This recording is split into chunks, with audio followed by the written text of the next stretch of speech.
રાજકોટ શહેર કોંગ્રેસ કાર્યાલયે electric media, print media તેમજ સોશિયલ મીડિયાના મિત્રોનું કોંગ્રેસ પરિવાર વતી હાર્દિક સ્વાગત છે।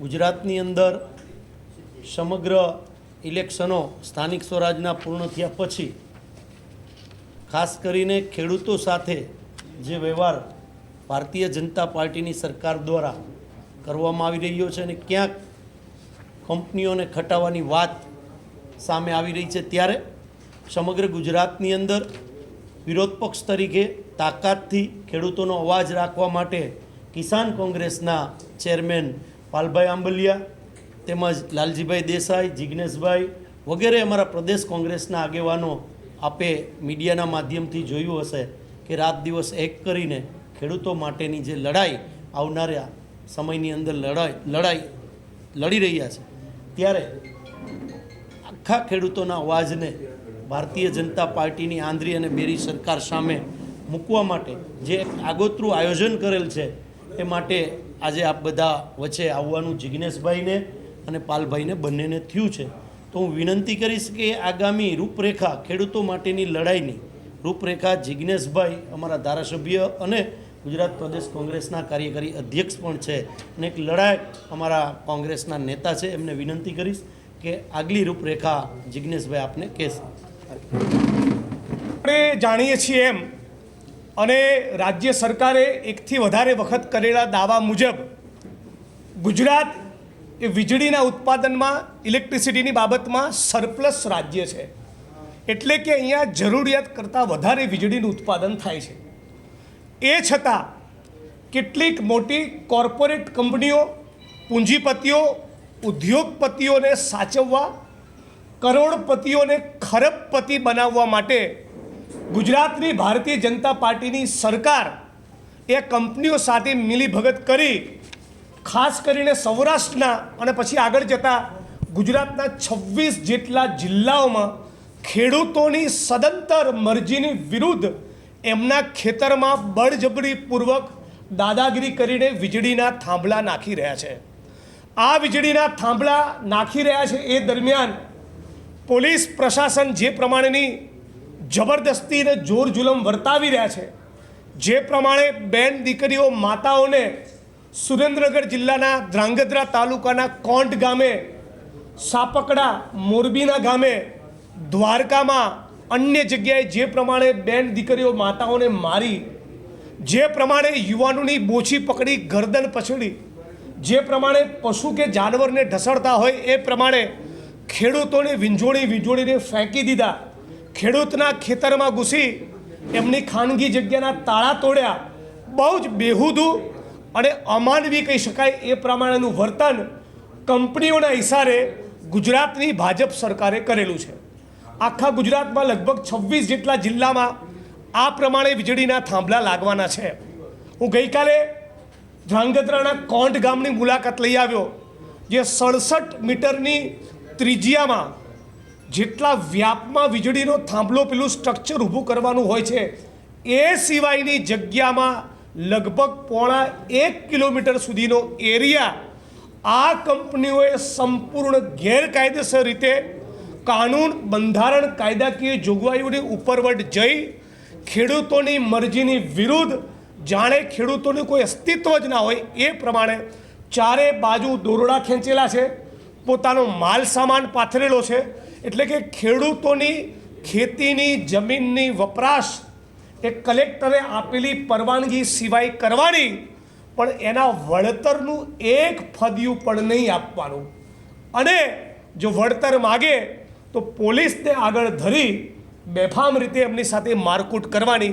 એટલે આ બધાની વિરુદ્ધમાં કોંગ્રેસ પાર્ટી અને 23 જેટલા કિસાન સંગઠનો દ્વારા, ખાસ કરીને કિસાન સંઘર્ષ સમિતિ દ્વારા અમે બધાએ 15મી તારીખે ગાંધીનગરમાં એક રેલીનું આયોજન કરેલું છે। રેલીમાં 1111 જેટલા ટ્રેક્ટરો ગાંધીનગર પહોંચશે અને ગાંધીનગર પહોંચી અમે સરકારને ચેતવણી આપવાના છીએ કે પૂંજીપતિઓ, ઉદ્યોગપતિઓ અને આ કંપનીઓની દલાલી બંધ કરો। બાકીની વાત વિગતે આ મુદ્દા પર વધારે ગહેરાઈથી કામ કરી રહેલા અમારા કિસાન કોંગ્રેસના સાથી પાલભાઈ આંબલિયા તમારી વચ્ચે મૂકશે।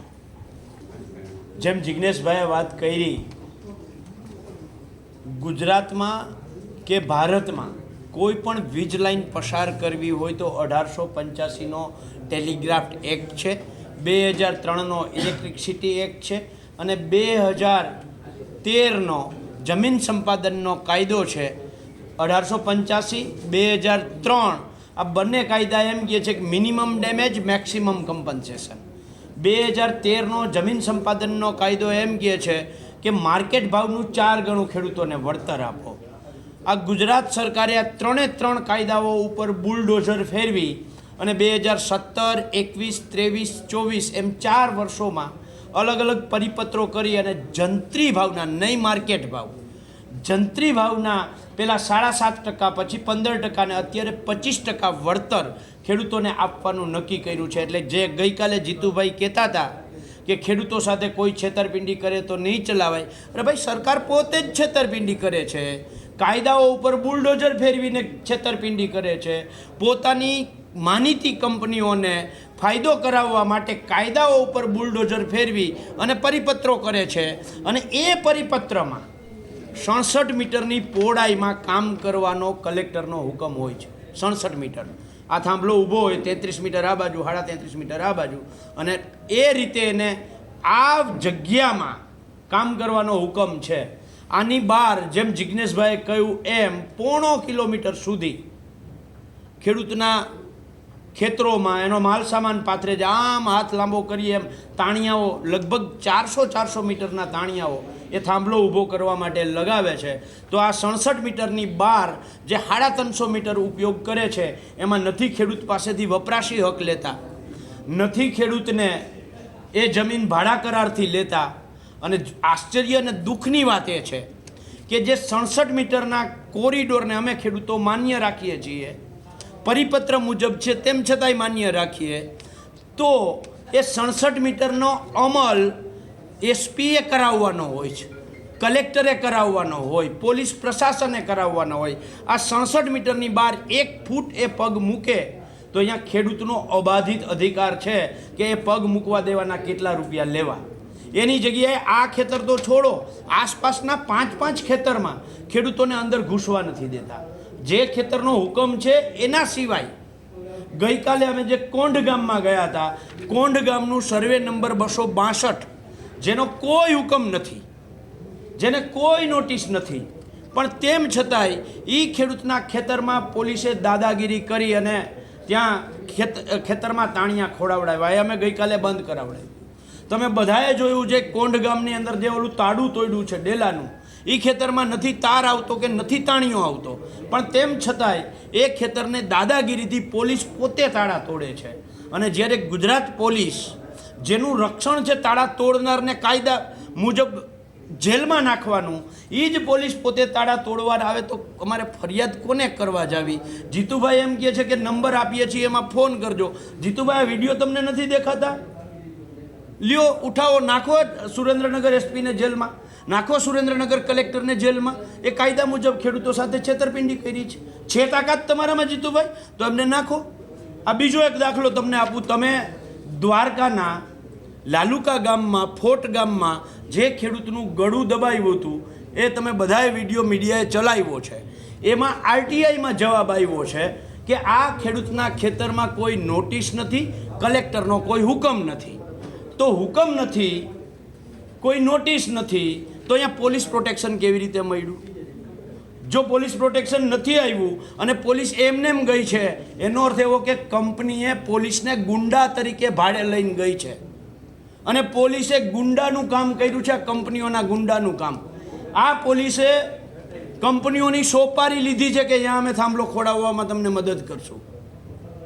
આ લીગલી જવાબ છે, આરટીઆઈમાં જવાબ છે કે હુકમ નથી, નોટિસ નથી, તો પોલીસ પ્રોટેક્શન કેવી રીતે મળે? આ લાલુકા એકની વાત નથી, આ કોંઢ એકની વાત નથી, આ સાપકડા એકની વાત નથી, આ જેતપર એકની વાત નથી, આ વાંઢિયા કે લોડાઈ એકની વાત નથી.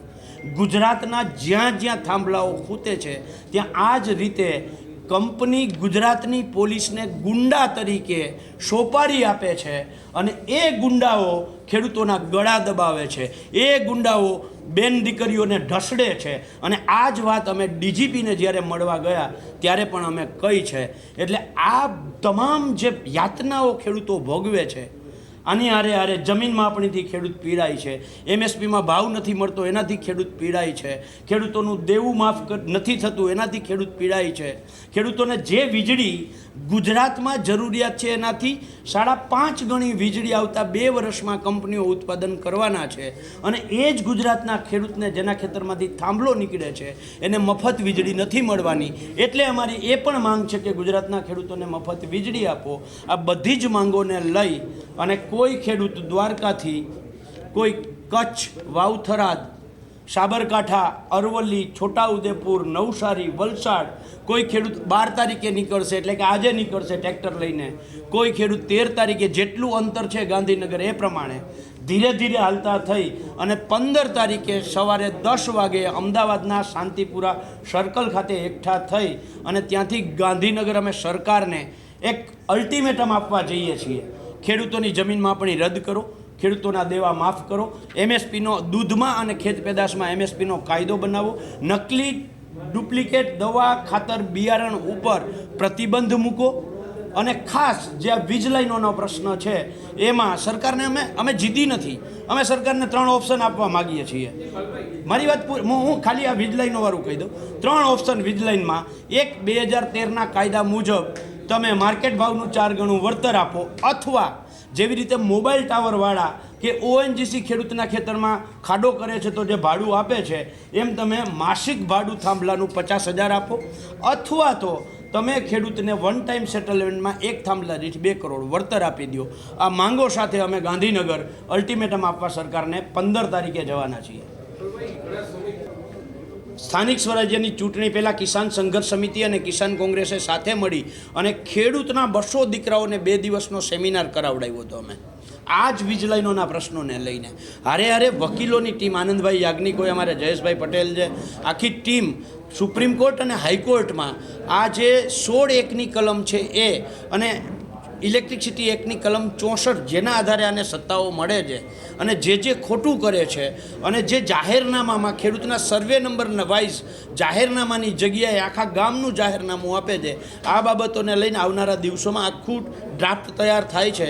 એટલે અમે જમીન ઉપર લડાઈ લડવાના છીએ અને નામદાર ગુજરાત હાઈકોર્ટ અને સુપ્રીમ હાઈકોર્ટમાં પણ પડકારવાના છે. છેલ્લા 2017-18થી અમે સતત લડીએ છીએ. એટલે તો 7% વાળી જંત્રીનો દર જે હતો એ 15% થયો, એના 25% લડવાના કારણે થયા. નંબર 2, વચ્ચે સ્થાનિક સ્વરાજ્યની ચૂંટણી આવી એની પહેલાં કચ્છ કલેક્ટરને, જામનગર કલેક્ટરને, મોરબી કલેક્ટરને, રાજકોટ કલેક્ટરને, સુરેન્દ્રનગર કલેક્ટરને એ વાંઢિયાનો પ્રશ્ન હોય, લોડાઈનો પ્રશ્ન હોય, રાશનપરનો પ્રશ્ન હોય, અમે લડ્યા છીએ. અગાઉ પણ રસ્તાઓ બ્લોક થયા છે.